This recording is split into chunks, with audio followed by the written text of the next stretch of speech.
Saludos a todos. Soy Manuel Richard, profesor de Derecho Procesal en la Universidad Pública de Navarra, y este vídeo se refiere al consentimiento del titular en el marco de las explicaciones sobre la entrada y registro. Probablemente hablar del consentimiento del titular en esta materia sea uno de los aspectos más difíciles. ¿Y por qué? Pues porque, como se ha dicho en otras explicaciones anteriores, a mi juicio hay que distinguir entre la entrada y el registro domiciliario. Con relación a la entrada, vale, sirve, es válido el consentimiento, el flagrante delito y también la situación de necesidad. Sin embargo, para el registro domiciliario, a mi juicio, resulta necesario, por lo general, la orden judicial. Pero claro, esto no resulta parecer así. Cuando uno analiza el artículo 18 de la Constitución o el artículo 550 y 551 de la Ley CRIM, pues parece que se asocian ambas cuestiones. Parece ser que la entrada es algo así como el precedente del registro, pero no tiene por qué ser así. En realidad no es así, a pesar de que, como digo, se regule de ese modo. Sin embargo, como decía en el vídeo introductorio de esta materia, esta regulación es francamente incorrecta y deviene directamente del entendimiento y la aplicación de la Constitución de 1876. La prueba es precisamente que esos artículos citados de la Ley CRIM se refieren precisamente al artículo 6, pero no de nuestra Constitución, porque en ella esta cuestión se regula en el artículo 18, se refieren al artículo 6 de la Constitución de 1876. De modo que esta regulación está necesitada de una modernización, de una puesta al día, y mientras tanto sigue aplicándose con dudas, con problemas, aunque hay que señalar que realmente las cuestiones más importantes se producen con relación básicamente a la validez de las pruebas obtenidas. Y es por ello que en esa discusión sobre esa validez, pues a veces se dan por válidas entradas y registros que se basan sencillamente en el consentimiento. Por eso, esta es una materia que, como digo, tiene unos matices de especial dificultad. Sin embargo, mi explicación y mi entendimiento sobre la misma, yo creo que es prudente y, en cualquier caso, no puede nunca perjudicar la actuación policial que, como veremos, se basa o se ha de basar en distinguir justamente entre ambas posibilidades. Por una parte, la entrada y por otra parte el registro. La entrada basada en el consentimiento, sí, ¿por qué no? Pero luego el registro se ha de basar, a mi juicio, en una orden judicial, exceptuando que concurran situaciones de urgencia o necesidad, como ahora veremos. Porque, naturalmente, el problema está que cuando se procede al registro de una vivienda es porque existe una sospecha de una actividad ilícita por parte de la policía, ya sea inicial, porque inicialmente cuando se pide el consentimiento para entrar se sospecha del ciudadano, o ya sea posterior, porque se entra sin ninguna sospecha, pero la sospecha aparece durante la entrada. En cualquiera de los casos, cuando aparece la sospecha, hay que tratar al ciudadano con los derechos o en el marco de los derechos que le otorga la Constitución. Uno de ellos, el derecho de defensa y el derecho a no declarar contra sí mismo. Y siendo así, hay que proveerle de la debida garantía de los mismos y, entre ellas, pues la de poder ser asistido por un abogado y, en su caso, que la resolución que se dicte para el registro sea dictada por un juez. Es por ello que, a mi juicio, no puede tratarse al morador de la vivienda como un sospechoso, mucho menos cuando esa sospecha es inicial. Por lo tanto, no se debe pedir el consentimiento para entrar a una vivienda a una persona de la cual ya se sospecha, porque en ese caso, naturalmente, lo que hay que hacer es realizar una investigación, oficio policial y solicitar al juez una orden de entrada y registro en domicilio motivada debidamente por el juez.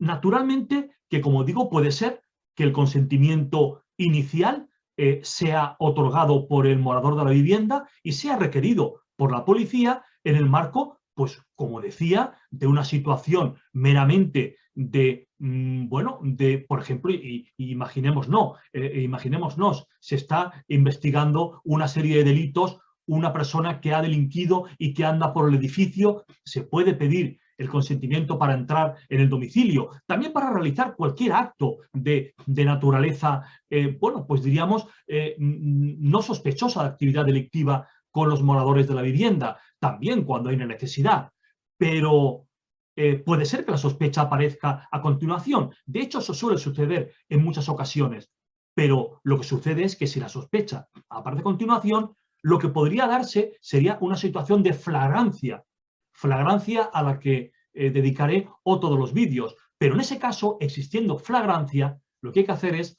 asegurar las personas y las cosas y solicitar nuevamente una orden judicial. En ese sentido, hay varias sentencias que así lo dicen. Por ejemplo, sentencia de la Sala Segunda de lo Penal del Tribunal Supremo de 9 de marzo de 2015. Sentencia 157-2015. Se trata de un registro llevado a cabo por la policía en una vivienda que había quedado calcinada completamente. Bien, después de actuar los bomberos, la policía se persona en los restos de la vivienda y lleva a cabo un registro al percibir que había algún elemento sospechoso. Pues bien, registro declarado ilícito por el Tribunal Supremo. ¿Por qué? Pues porque no existía realmente una flagrancia. Se había producido una flagrancia, pero de tipo sorpresivo, es decir, no una flagrancia legal de que se estuviese cometiendo un delito o se acabase de cometer, sino una situación, digamos, de sorpresa, una situación de un hecho nuevo que aparecía ante los agentes en forma de evidencias de un delito. En ese caso, no existiendo urgencia, había que pedir una orden judicial. También la sentencia de la Sala Segunda, también de lo penal, sentencia 749 de 2014, en la que después de un tiroteo que se había producido dentro y fuera de una vivienda, entró la policía y llevó a cabo un registro. Pues bien, ese registro también se declaró ilegal. ¿Por qué? Pues porque en este caso había un delito flagrante, obviamente, pero una vez que la policía había entrado en el domicilio y había dominado la situación, no cabía realizar un registro porque en ese caso debía haberse solicitado una orden judicial, porque el delito que se estaba cometiendo era un tiroteo, en este caso, pues un delito calificado de la forma que fuese, lesiones, tentativo de homicidio, lo que fuere, pero el delito del que se tuvo conocimiento al efectuar el registro, ese era un delito nuevo y se precisaba en ese caso una orden judicial. De algún modo, el Tribunal Constitucional ha venido entendiéndolo así y ha venido entendiendo que el consentimiento del titular, y estoy refiriéndome ahora a la sentencia del Tribunal Constitucional 22-2003, y directamente decía el Tribunal Constitucional que el consentimiento del titular del domicilio no puede prestarse válidamente por quien se halla respecto al titular de la inviolabilidad domiciliaria en determinadas situaciones de contraposición de intereses que enerven la garantía que dicha inviolabilidad representa. Lo cual significa que no se puede pedir el consentimiento para entrar a una vivienda a una persona que no tiene pleno conocimiento de cuáles son las consecuencias que le pueden devenir del mismo. Y si esas consecuencias le pueden devenir, la policía lo que debe hacer es pedir una orden judicial. De todas formas, esta es una cuestión muy especial, de difícil tratamiento y hay que tener en cuenta siempre también, naturalmente, la urgencia y la necesidad que pueda acaecer y que, a mi juicio, lo que debe conllevar es el aseguramiento de las cosas y las personas y la policía no ir más allá, porque en cualquier caso, quien es competente para dirigir la investigación judicial va a ser el juez. Y por lo tanto, yo creo que no existe ningún problema en solicitar al juez esa orden de registro que va naturalmente a validar cualquier actuación que se lleve a cabo en el domicilio al que se ha accedido simplemente con base en el consentimiento.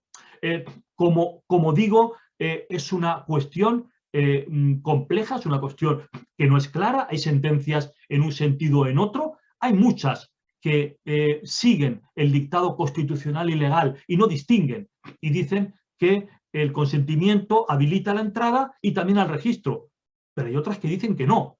Aparte de las que ya he dicho con relación a la flagrancia, os puedo señalar un par de ellas más. Por ejemplo, la primera, ya un poco antigua, del año 98, también sala penal, la sentencia, perdón, 97, 129-97, que establece una duda con relación a cuál es el poder, cuál es esa habilitación que el consentimiento otorga a la policía. Y dice esa sentencia, y lo digo textualmente, que el problema de si hubo o no consentimiento ha de ser interpretado de manera restrictiva, de la forma más favorable para el titular domiciliario. Y en otras sentencias, pues se sigue en esa línea. Por ejemplo, la sentencia ya bastante reciente, 423 del año 2016, en el que la policía acude a un domicilio en el que unos padres estaban sufriendo una especie de ataque mental por parte de su hijo. Lo he dicho mal, el hijo estaba en una situación de inestabilidad mental, estaba comportándose de una forma agresiva, y en ese momento los padres llaman a la policía para que intervinieran porque eran incapaces de sujetar al hijo y además eran temerosos de que pudiera causarles algún tipo de daño. Personada la policía en el domicilio, pues lo reducen porque estaba violento y a continuación proceden a registrar la habitación del joven que había sido ya reducido, encontrando pues una serie de elementos fácticos compatibles con un delito de tráfico de drogas. Ese registro bueno, pues conllevó una incautación, conllevó una imputación y una acusación y finalmente una condena que el Tribunal Supremo anula porque entiende y leo textualmente que en este caso no existe ninguna duda de que el acceso a la vivienda por parte de los agentes estuvo autorizado por los padres de aquel en su afán de recabar ayuda para que se calmara. Es decir, solicitaron de los agentes una actuación asistencial que en ningún caso comprendió la autorización de registrar el inmueble. Claro, ¿por qué? Pues porque esa autorización inicial se agotó con la entrada en el domicilio. Otra vez esa diferencia, la entrada y el registro. Naturalmente que la policía actuó de buena fe, pero es que la buena fe no es un elemento que pueda enervar una mala actuación o no es un elemento que pueda posibilitar que una evidencia al final pueda servir como tal. En este caso, las evidencias obtenidas se declararon nulas. ¿Por qué? Pues porque el consentimiento solo llegaba hasta ahí, hasta esa actuación asistencial, en este caso un estado de necesidad porque los padres tenían miedo de ser agredidos por su hijo, pero a continuación, naturalmente, podían haber hallado, como en este caso sucedió, unas evidencias de otro delito. En ese caso, había que asegurar el escenario, las evidencias y solicitar una orden judicial, con lo cual el registro efectuado hubiese sido perfectamente lícito, válido y legal. Es cierto que en esa sentencia de 2016, de la que ahora me hago eco, es cierto que hay, bueno, pues algunos argumentos obiter dicta del Tribunal Supremo en el que no parece quedar claro si la policía podía haber seguido actuando con el consentimiento de los padres. En realidad, si se lee la sentencia, parece ser que sí, porque dice la sentencia que se podía y leo directamente, decía que se podía haber solicitado el consentimiento del titular para proceder a ese registro. Pero me pregunto yo, ¿qué consentimiento del titular? El de los padres no valía, porque los padres, como veremos a continuación, no eran los titulares del derecho en juego, porque el derecho en juego era con relación al delito presuntamente cometido por su hijo. En este caso, el consentimiento del morador ha de ser el del morador que está implicado en el asunto que se investiga. Por lo tanto, no valdría el consentimiento de los padres. Tampoco el de la persona, en este caso el joven, que estaba afectado por una enfermedad mental, al menos por un brote mental. En ese caso, no era una persona capaz, al menos en ese momento, y tampoco el consentimiento hubiese sido válido. Por lo tanto, me quedo con la declaración principal. no se pudo realizar el registro con base únicamente en el consentimiento de los padres. Por último, en esta materia, la sentencia que he comentado en otro vídeo, 590-2020, en el que los policías accedieron al domicilio nuevamente solicitando a los padres acceso al mismo, pero con la sospecha sobre el hijo. En realidad, los agentes utilizaron el consentimiento otorgado por los padres para dirigirse a la habitación del hijo y allí registrarla y hallar drogas. Bueno, pues en este caso es un asunto un tanto complejo, pero en este caso incluso los policías fueron condenados por un delito de allanamiento de morada. Por lo tanto, creo que tenemos elementos suficientes para establecer una regla general de prudencia por la cual distingamos entre la entrada y el registro, la entrada válida para realizar cualquier acto de prevención, cualquier acto de necesidad, cualquier acto claro, cuando haya un delito flagrante, pero nunca para proceder a entrar el registro que, a mi juicio, siempre deberá estar provista o deberá estar respaldada por una orden judicial, siempre salvando la posibilidad de que existan casos de urgencia y necesidad. En definitiva, tal como hemos dicho, el consentimiento del titular de un domicilio únicamente permitiría el acceso al mismo por parte de la policía en calidad de entrada, pero no para actos posteriores, es decir, actividades de prevención, pero no de registro. El consentimiento ha de ser prestado por el morador de la vivienda, persona que debe ser mayor de edad y capaz, por lo tanto, en plena posesión de sus facultades mentales. Y digo el morador, por lo tanto, la persona que está viviendo en el domicilio en el que desarrolla su intimidad. El titular puede ser morador o no. Si no lo es, no está legitimado para autorizar la entrada en el domicilio.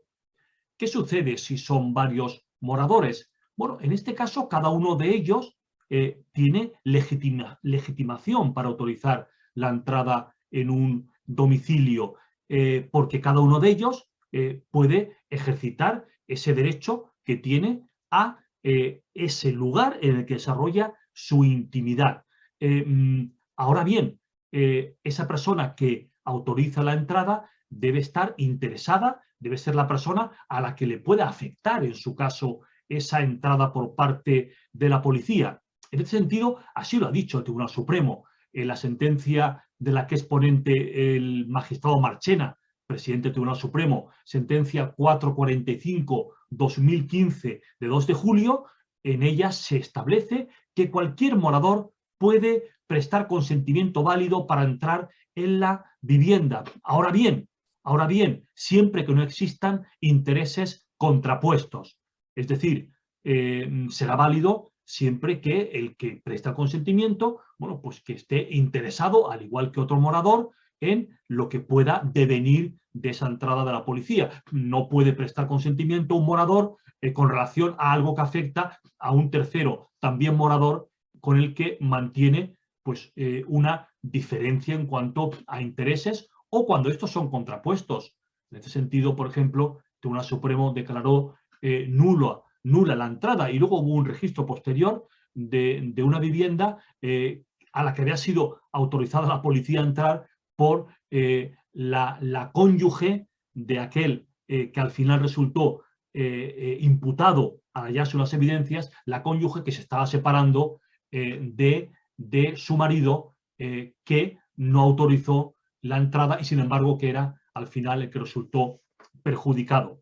Por lo tanto, no cabrá pues, ese consentimiento por parte de un morador que tenga intereses contrapuestos o que no coincidan los suyos con el del morador que va a ser afectado por esa entrada y, en su caso, eventual registro. Ese consentimiento debe ser expreso e informado. No cabe un consentimiento tácito. Tampoco cabe el consentimiento prestado por un morador que está afectado por alguna clase de coacción física o moral o que está afectado, en su caso, de una detención. En este caso, como bien sabemos, la persona que está detenida no puede prestar un consentimiento libre. Lo puede hacer, pero siempre asistido por su abogado, que le debe informar de todas las eventualidades, de todas las cuestiones que se refieren a las consecuencias de ese consentimiento con relación a la entrada en el domicilio. Por lo tanto, ese consentimiento solo será válido si está prestado con la asistencia del abogado. Para finalizar este vídeo, ¿el consentimiento ha de ser oral o ha de ser por escrito? Bueno, es que finalmente el consentimiento siempre se va a reflejar en un acta por escrito, pero se puede prestar naturalmente de forma oral. Lo que sucede es que, por lo general, ese consentimiento oral será suficiente e incluso muchas veces no será ni siquiera necesario hacerlo constar en un acta. Por ejemplo, imaginemos la policía pues yendo piso por piso, puerta por puerta, para intentar localizar a un presunto ladrón de viviendas. Bueno, pues probablemente se haga un acta de la actuación en la que se reflejen, a grosso modo, los domicilios en los que se entró para ver si se ocultaba el delincuente en un lugar u otro. Pero bueno, será conveniente, pero no será necesario. En realidad, el negocio jurídico, entre comillas, que consiste en prestar el consentimiento, es válido, ya conste por escrito o sea sencillamente oral. Muchas gracias por la atención.